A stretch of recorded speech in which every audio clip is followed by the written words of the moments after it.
Assalamualaikum warahmatullahi wabarakatuh. Teman-temanku sekalian yang dimuliakan Allah SWT.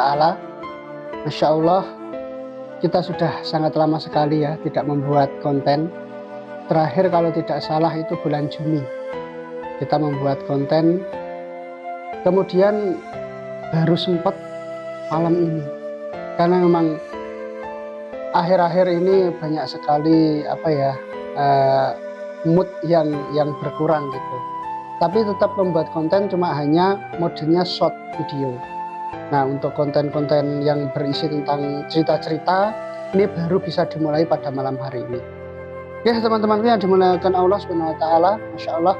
Jadi kita pernah mendengarkan cerita-cerita yang sangat bagus. Kemudian ini ada suatu cerita ini justru saya dapat dari teman saya. Sebut saja ya namanya ya, karena ini cerita bagus, biar nanti ini teman saya tahu nanti kalau nyetel ini. Teman saya namanya Mas Nafi. Mas Nafi ini adalah teman saya kuliah dulu jurusan Tadris Bahasa Inggris di UIN Salatiga, Jawa Tengah.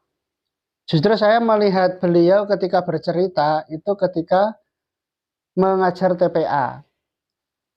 Jadi TPA-nya itu diisi oleh beliau, saya melihatnya. Ternyata dia bisa cerita tentang ini gitu loh. Terus kemudian saya terinspirasi, kemudian menghafalkan ceritanya tersebut. Pernah saya bawakan juga ketika kemarin setahun yang lalu insya Allah ya kalau nggak salah. Saya pernah diundang juga di acara buka bersama waktu itu, disuruh bercerita tentang Islam. Kemudian saya ingat kisah ini, lalu saya ceritakan kepada teman-teman atau pada adik-adik yang sedang melakukan buka bersama itu. Acaranya di SD Tafid Al-Mubarak di Kediri. Nah, pada kesempatan malam ini saya akan bercerita tentang itu. Nah, teman-temanku yang dimuliakan oleh Allah Subhanahu wa taala, dulu itu ada seorang raja yang mempunyai permaisurinya ada sekitar 5. Ya, kalau raja pada zaman dahulu sih biasa saja ya. Kemudian nikah, terus cerai, nikah, cerai, kemudian banyak permaisuri, sudah biasa aja. Bahkan sekarang pun kalau seorang bangsawan kemudian bisa adil, toh juga ya biasa aja kalau nikah lebih dari satu. Apalagi adalah seorang raja ya. Kalau seorang raja kan nikah dari satu itu sudah terbiasa. Gini, karena permaisurinya itu ada 5, kemudian anaknya itu hampir ada 11. Ada yang laki-laki, ada yang perempuan, dan usianya itu tidak terpaut jauh. Ketika mereka sudah beranjak dewasa, maka si raja ini kebingungan untuk mengangkat putra mahkota. Bagaimana sih caranya mengangkat putra mahkota? Semua anak-anaknya dikumpulkan, kemudian dites. Wah, tes IQ lah kalau bahasa sekarang ya. Dites IQ. Semuanya dites. Oh, ternyata semuanya pintar semuanya. Kemudian disuruh mengikuti cerdas cermat lah. Pakai puzzle quiz ya. Disuruh pegang HP satu-satu, kemudian dikasih soal. Wah, semuanya tepat, semuanya cepat, dan semuanya cerdas.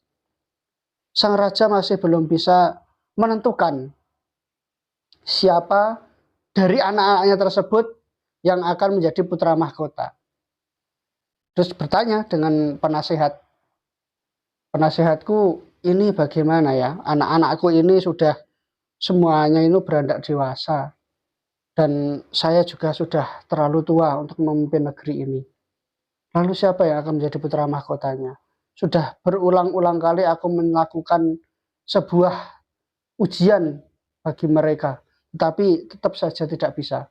Mereka semuanya cerdas dan mereka semuanya adalah orang-orang yang pintar, anak-anakku itu. Nah, gini aja, gampang. Carilah biji salak. Loh, buat apa? Ikuti saja perintahku, raja. Nah, sang raja ini membeli buah salak banyak sekali. Kemudian salak itu disuruh goreng. Digoreng, kemudian disuruh dimasukkan ke dalam pot. Ada 11 pot waktu itu. Nah, 11 pot tersebut semuanya diisi dengan biji salak. Anak-anaknya dipanggil semuanya. Anak-anakku semuanya, lihatlah di depan kamu ini semuanya. Ini adalah biji salak yang aku tanam di dalam pot. Oke, sekarang dalam waktu 1 bulan, kalian simpen. Kalian sirami pot ini ya, jangan sampai tidak disirami. Dan nanti dalam waktu 1 bulan ke depan, silahkan dikumpulkan. Siapa yang lebih baik tanamannya, nanti akan kami jadikan putra mahkota. Beneran, semuanya dibawa pulang. Ada yang ditaruh di depan, ada yang ditaruh di pinggir kamar biar tiap hari bisa menyirami. Ada yang ditaruh di tempat vas bunga yang sangat bagus. Semuanya diperlakukan dengan baik. Setiap hari mereka menyirami dengan senang hati. Aku akan merawatnya dengan baik, semoga aku menjadi putra mahkota. Wah, kata-kata mereka itu keinginannya sangat kuat sekali untuk menjadi putra mahkotanya itu. Nah, begini teman-temanku semuanya. Kita melihat bahwa dari tadi itu kan biji salaknya udah digoreng. Berarti kan tidak akan pernah tumbuh. Kalau kita berpikir realitas seperti itu. Sehari, 2 hari, 3 hari, mereka masih semangat. Oke, tiba waktu 1 minggu. Sudah mulai goyah pikiran mereka. Loh, gimana ini? Kok biji salaknya tidak tumbuh sama sekali? Penasaran akhirnya. Dilihat, kemudian dicukil. Tek. Waduh, ternyata tidak tumbuh benar. Banyak yang mengganti biji salak tersebut. Kecuali 1 anak. Itu tidak membeli dan tidak melihat. Intinya menyirami terus. Sehari disirami 3 kali. Tapi dia tidak menggantinya. Dan 10 anak itu menggantinya. Nah, tibalah saatnya 1 bulan. Semuanya berkumpul. Oh ya, anak-anakku semuanya silahkan berkumpul. Dengan membawa vas bunga masing-masing. Mereka bangga. Ada yang sudah tingginya segini, ada yang segini. Melihat teman-temannya itu semuanya sudah tumbuh bagus. Cuma 1 orang yang tidak tumbuh. Disuruh makan dulu bersama, yaitu hidangannya yang banyak, namanya juga di kerajaan, lahap sekali. Kemudian vas bunganya diminta. Oke, silakan anak-anak semuanya, vas bunga taruh di depan kalian semuanya. Dek, semuanya. Kecuali 1 yang tidak tumbuh itu, dia menaruhnya dengan ketakutan, tapi tetap ditaruh. Setelah diraba-raba, dilihat-lihat, sang penasihat mengatakan kepada raja, wahai raja, engkau sudah bisa melihat bukan? Raja karena IQ-nya juga pintar. Oh iya, kamu pintar sekali. Apa yang dilakukan 1 anak tersebut, dia adalah orang yang jujur. Dia tidak mengowah-owahi ya, bahasanya itu tidak mencari sesuatu yang baru, tetapi dia melaksanakan apa yang diperintahkan dari awal. Diumumkan, wahai anak-anakku semuanya, saya akan mengangkat putra mahkota pada pagi hari ini juga. Setelah kita sarapan, dan putra mahkota saya berikan kepada saudara Fulan. Semuanya protes. Loh, ayah gimana ini? Aku loh sudah nyirami sampai tinggi kayak gini. Kenapa kok aku nggak diangkat? Kenapa yang diangkat malah dia? Yang tidak tumbuh sama sekali biji salaknya itu. Ya, aku terangkan anak-anakku semuanya. Aku ngasih vas bunga kepada kalian, kemudian aku berikan biji salak. Apakah kalian tahu biji salak itu tidak akan pernah tumbuh? Kenapa? Karena sebelumnya sudah aku goreng dulu. Jadi dia tidak akan pernah tumbuh.